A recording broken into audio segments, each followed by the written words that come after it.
Shalom, selamat pagi dan salam damai sejahtera bagi segenap warga Gereja Toraja Jemaat Depok yang dikasihi dan mengasihi Tuhan kita Yesus Kristus. Selamat berjumpa dalam edisi Sapaan Pagi Kamis 21 April 2022. Kiranya kasih karunia dan damai sejahtera dari Tuhan Yesus Kristus menyertai kita. Sebelum kita membaca dan merenungkan firman Tuhan, mari kita berdoa. Selamat pagi Tuhan. Terima kasih atas perlindungan dan penyertaan-Mu sepanjang peristirahatan kami semalam, sehingga kami masih dapat bangun pagi dan menghirup udara segar. Saat ini kami akan membaca sebagian daripada firman-Mu, biarlah Engkau sendiri yang memberi pengertian, sehingga kami dapat memahami dan tertanam dalam hati dan pikiran kami, serta menjadi tuntunan dalam menjalani kehidupan. Amin. Pembacaan firman pagi ini akan diambil dari 1 Samuel 17 ayat 1-11. Orang Filistin mengumpulkan tentaranya untuk berperang. Mereka berkumpul di Soko yang di tanah Yehuda dan berkemah antara Soko dan Aseka di Efes Damim. Saul dan orang-orang Israel juga berkumpul dan berkemah di lembah Tarbantin. Mereka mengatur barisan perangnya berhadapan dengan orang Filistin. Lalu tampillah keluar seorang pendekar dari tentara orang Filistin, namanya Goliat dari Gat. Tingginya 6 hasta sejengkal.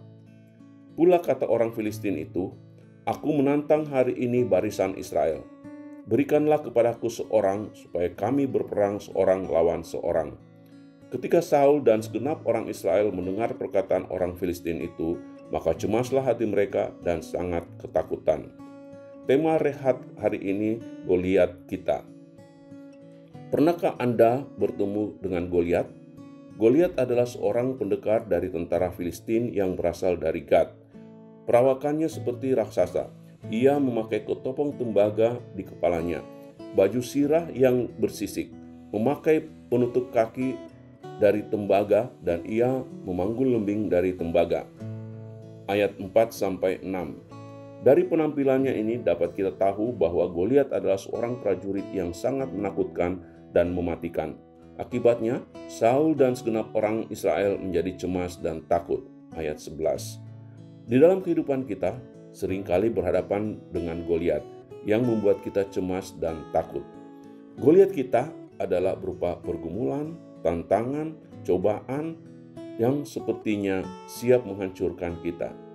Rasa cemas dan takut terkadang sangat menyiksa batin kita, sehingga kita dipenuhi keraguan dan bahkan tidak lagi percaya kepada kuasa Tuhan. Perikop ini mengajarkan kita untuk memiliki keyakinan seperti Daud saat menghadapi Goliat. Kemenangan Daud bukan pada kecakapan Daud bertarung, tapi kunci kemenangan Daud ada pada Tuhan yang menjadi andalannya. Daud tahu musuhnya adalah orang yang tak mengenal Tuhan, bahkan berani menghujat dia. Maka Daud yakin bahwa Tuhan sendirilah yang akan menjadi lawan Goliat. Dengan keyakinan itulah ia menantang Goliat dengan nama Tuhan semesta alam. Sekarang ini musuh kita berasal dari beragam pergumulan, mulai dari masalah keluarga, pekerjaan, keuangan, dan sebagainya. Tetapi apapun masalahnya, kita diingatkan bahwa satu-satunya cara untuk Jemaat yang berbahagia, mari kita satu dalam doa. Kita berdoa. Oh Tuhan, Bapa yang sungguh mengasihi kami bersyukur hari ini untuk segala yang Tuhan izinkan, istirahat malam dan menjumpai hari yang baru. Terima kasih Tuhan, kami pun disambut firman-Mu tentang Goliat kita. Kiranya kami dikuatkan oleh firman-Mu ini. Kami mendoakan Penatua Otniel Omuk Sumbung yang Tuhan pakai dalam pemberitaan firman. Tuhan kiranya akan terus memberkati kehidupan pribadi, keluarga, karya, dan pelayanan. Bapa di surga, kami bersyukur untuk berbagai hal yang Tuhan izinkan dalam hidup kami, seperti pertambahan usia saudara kekasih kami Ibu Tri Handayani, juga hamba-Mu Pendeta Kartini pada hari ini.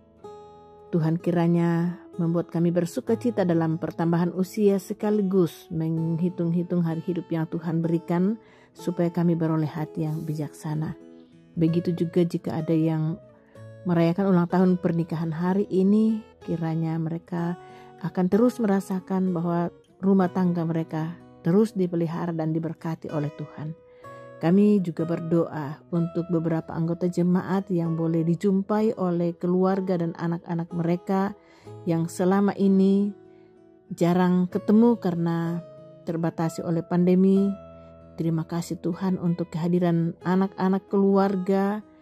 Kami sudah boleh saling mengunjungi satu dengan yang lain, semua karena kasih setia Tuhan, dan kami tetap mohon Tuhan memelihara kami dan memberikan kami kekuatan kesehatan.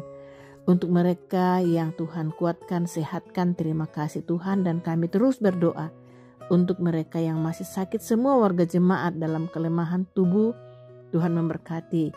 Terkhusus Opa Palimbong, Oma Tonapa Tunas dalam masa tua, kemudian fisik melemah, tetapi kiranya kuat dalam iman percaya kepadamu. Kami mendoakan Bapak Rio Adi Wijaksono yang kemarin telah menjalani kemoterapi yang ke-7. Kuatkan Tuhan, kiranya disembuhkan. Begitu juga dengan kekasih kami Ibu Emi Menteng yang menjalani kemo hormonal. Tuhan semangatkan, Tuhan kuatkan dalam iman percaya, kiranya saatnya nanti Tuhan akan dipulihkan. Kami mendoakan jemaat yang berduka cita seperti keluarga Opa Lukas atas engkau panggilnya kembali, Kakak Maria Linting atau mamanya Eki Linting, dan saat ini menuju ke Toraja. Tuhan kiranya memberkati, kiranya prosesi pemakaman bahkan dalam melewati lembah duka cita ini mereka dikuatkan selalu. Semua keluh kesah, duka cita, pergumulan jemaat Tuhan lebih mengenal. Hiburkan, kuatkan kami Tuhan. Untuk memandang kepadamu, izinkan Roh Kudus menjamah kami, memelihara kami, sehingga akhirnya kami melihat bahwa hidup memang harus berproses dan Tuhan membentuk kami dalam proses kehidupan ini. Berkati semua aktivitas kami hari ini, pemerintah bangsa negara kami Tuhan berkati, jemaat di mana kami berjemaat Tuhan berkati. Ampunkan salah dosa kami Tuhan, kami berdoa di dalam nama Tuhan Yesus. Amin. Saudara-saudaraku, lalui hari ini dengan penyertaan Tuhan, bahwa damai sejahtera Allah yang melampaui segala akal akan memelihara hati dan pikiranmu dalam Kristus Yesus dengan pertolongan Roh Allah yang kudus. Amin. Demikian sapaan pagi bersama Majelis Gereja Toraja Jemaat Depok. Selamat berkarya hari ini, penuh semangat. Tuhan Yesus memberkati.